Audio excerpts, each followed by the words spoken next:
लक्ष्मी मैया की जय, कृष्ण कन्हैया लाल की जय, वृंदावन वाके बिहारी लाल की जय, गोपाल जी महाराज की जय। यहाँ विराजमान श्री महालक्ष्मी जी और भगवान श्री कृष्ण बाल स्वरूप में लक्ष्मी माता हाथ जोड़ कर बैठी है तपस्या मुद्रा में, और कृष्णा वात्सल्य भाव सेवा भाव में जैसे कोई माँ के पास बेटा बैठा हुआ होगा। जबकि नारायण और वर्ल्ड के अंदर सभी मंदिरों में सबका स्वामी बन के बैठा है, सबका पति बन के बैठा है, बेटा कहीं नहीं बना, केवल बेड़ बन के अंदर वात्सल्य भाव है। जो कृष्णा है वे स्वयं विष्णु है और ये विष्णु की पत्नी है। 5,500 वर्ष पहले द्वापर में श्री कृष्ण भगवान ने श्री धाम वृंदावन के अंदर महाराज किया था। तो उस महाराज में 16,100 रानियां और 8 पत्नियां और स्वयं शंकर भगवान गोपी का उद्धार करके गोपेश्वर बनकर गोविंद में प्रवेश किए।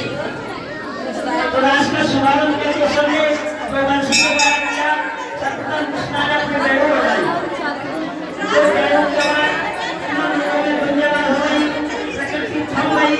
जगत में सन्नाटा आ गया, केवल बंसी की धुन को धुनी नहीं।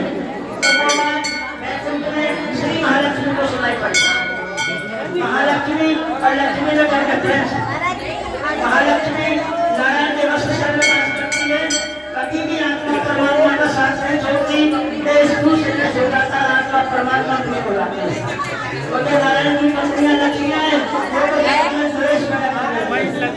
जिनको संतों ने ठगने की बोला है कि माया कहाँ ठगनी हम जानी, विष्णु के गंगा में बैठी, शंभु के सब भवानी, तीरथ में गंगा में बैठी, ब्रह्मा के ब्रह्माणी, माया कहाँ ठगनी हम जानी।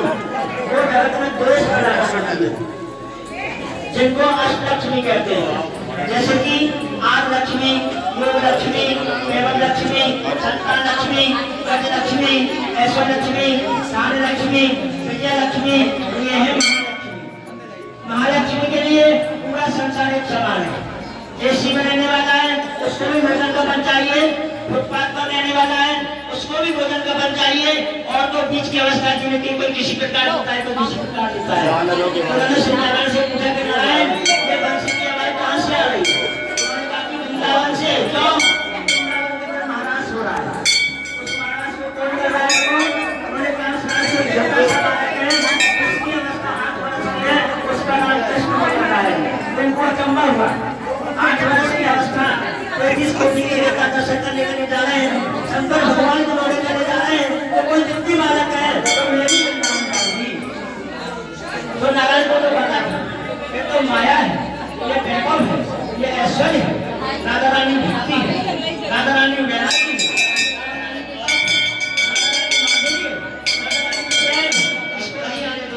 परंतु जबरदस्ती करके बैठक से सीता मिलना कर देती है, तो राधा रानी को स्नान बताई कृष्ण प्यारे से ज्यादा एक कहावत है कि भगत के बस में है भगवान। मर्यादा पुरुषोत्तम श्री राम 12 कला से अवतार है, कृष्णा 16 कला से अवतार है, राधा रानी को स्नान बताई 64 कला से अवतार है। तो राधा रानी ने सोचा अगर लक्ष्मी जी का राज का जब प्रदेश हो जाएगा उसका तो भाव भी बदल जाएगा, तो गोपी भाव बना लेगी, वो साधुजी में बताएगी, उसको वैराग हो जाएगा, और महालक्ष्मी को वैराग हो जाएगा, तो संसार कैसे चलेगा? इसको तो रोका। तो मैंने श्री कृष्ण भगवान से कहा भक्ति में परमात्मा से कहा के साथ आप पास कर रहे हो, लेकिन श्री महालक्ष्मी आ गई है, वो इतनी सुंदर है कि सभी देवता मोहित हो जाएंगे, आप भी मोहित हो जाओगे, पूरा जगत की मायावाद हो जाएगा, कोई नहीं जानेगा भक्ति को, दान को, पुण्य को, उसको रोके ना भगवान का सुंदर आता है।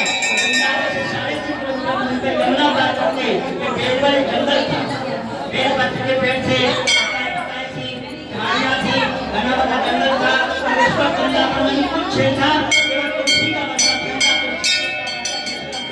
पड़ा। तो कन्हैया ने गंगा पर लक्ष्मी माता को रोक लिया।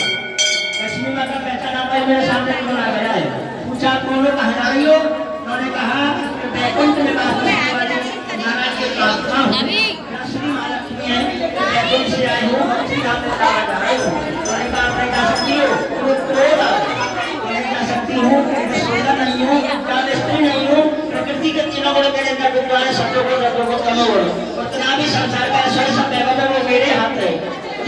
कोप का गोबर डालने वाली छाछ छोड़ने वाली कोप का है, हमको तो रास में प्रवेश मिला है। शंकर पर सोते हुए सदास में प्रवेश मिला है। आप विष्णु की पत्नी श्री महालक्ष्मी से मना कर रहे हो। उन्होंने कहा कि जो आपको घमंड है ना कि मैं माया हूँ, मैं सुंदर हूँ, मैं ऐश्वर्य हूँ, मैं वैभव हूँ, पहले आप ऐश्वर्य भाव का घमंड का त्याग करो, माधुरी भाव बनाओ, गोपी भाव बनाओ, साधु जीवन बताओ, वैराग्य लेके आओ, राधा रानी के चरणों की भक्ति करो, तब आना। उस जंगल में बैठ के पद्मासन स्थित देवी पर ब्रह्म स्वरूपिणी परमेश्वर जगत माता महालक्ष्मी नमस्तुते पद्मासन में विराजमान होकर तपस्या करने लगी। भगवान श्री कृष्ण ने सोचा कि जंगल में जिस तरीके रहना अच्छा नहीं, उसकी सेवा कौन करेगा। बड़े रूप में नारायण रह नहीं सकते थे, क्योंकि ब्रज में तो बाल रूप में आए थे। तो बादशाह ने आके बोले माँ मैं भूखा हूँ। तो लक्ष्मी ने देखा नारायण और रोकने के लिए मुझसे मांग रहे हो, मेरे पास कुछ नहीं करो, 2 मुट्ठी चावल ले जाए उदयपुर से खिचड़ी का भोग लगाइए। तो कन्हैया अपने हाथों से खिचड़ी का भोग लगाया, या अपने खिचड़ी का ही भोग लगता है। और पौष मास में हर गुरुवार को मेला लगता है। बोलो महालक्ष्मी मैया की।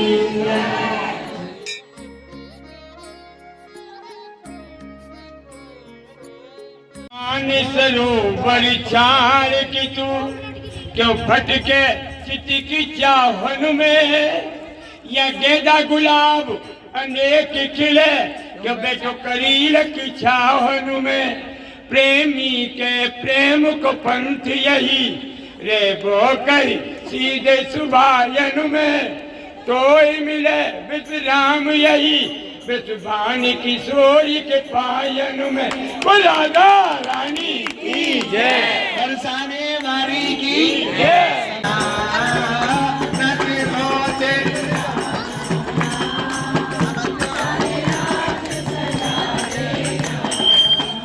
नजरों से जो गिर जाए, नजरों से जो गिर जाए, मुश्किल संभल पाए, यादें तेरे चरणों की, श्यामा तेरे चरणों की, कर धूल जो मिल जाए, सच कहती मुरादे, सच कहती मुरादे, तकदीर बदल जाए, यादें तेरे चरणों की।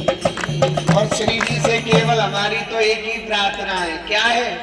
राधे इस जीवन की बस एक तमन्ना है, श्यामा इस जीवन की बस एक तमन्ना है। और वो तमन्ना भी क्या है? अब तुम सामने हो मेरे, तुम सामने हो मेरे, अरे मेरा दम ही निकल जाए, तुम सामने हो मेरे, मेरा दम ही निकल जाए, राधे तेरे चरणों की, श्यामा तेरे चरणों की, अरे धूल जो मिल जाए, सच कहती हूँ राधे, सच कहती हूँ राधे, कल दिल की खिल जाए, श्यामा तेरे चरणों की। बोलो राधा रानी की जय हो। सभी 2 मिनट देखो, ध्यान राधा रानी के चरणों में लगाएं। आज उनकी कृपा से, श्री सद्गुरुदेव भगवान की कृपा से आज की हमारी यात्रा पूरी हुई। किसी को कोई परेशानी हुई हो तो भैया बताओ। देखिए, जो आपके गले में ये कार्ड है ना, इस पर नंबर लिखा है। किसी को कोई परेशानी हो तो उस नंबर पर आप तुरंत कॉल करें कि हमको ये परेशानी है। गुरु महाराज की हमारे प्रयास गुरु जी की तरफ से यही है कि किसी को भी कोई परेशानी नहीं होनी चाहिए। तो आप सभी बड़े भाग्यशाली हैं, तो सद्गुरुदेव भगवान के चरणों में उनकी कृपा से हम और आप सभी ब्रज 84 कोस करने का सौभाग्य प्राप्त हुआ है। तो सभी 2 मिनट केवल आंख बंद करके श्री राधा नाम बोलेंगे। राधा राधा राधा राधा राधा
चलिए सभी यात्री अपनी अपनी जय जय श्री राधेश्याम। आपको जानकर बड़ा हर्ष होगा कि प्रतिवर्ष की भांस लगातार 55 साल से परम पूज्य सदगुरुदेव भगवान दास मंडल वाले महाराज जी ब्रज 84 कोस यात्रा निकाल रहे हैं, जिस यात्रा का शुभारंभ दिनांक 18 तारीख से 18 नवंबर से प्रारंभ हुआ। क्योंकि सबसे पहले ब्रज 84 कोस करने में श्री यमुना जी की आज्ञा लेना पड़ता है। तो श्री यमुना जी की आज्ञा लेते हुए कल सभी भक्तों ने यमुना पूजन किया, यमुना जी का मनोरथ किया। यमुना जी को चुनरी मनोरथ, जिसको ब्रज भाषा में बोलते हैं चुनरी मनोरथ, तो वो सभी में किया।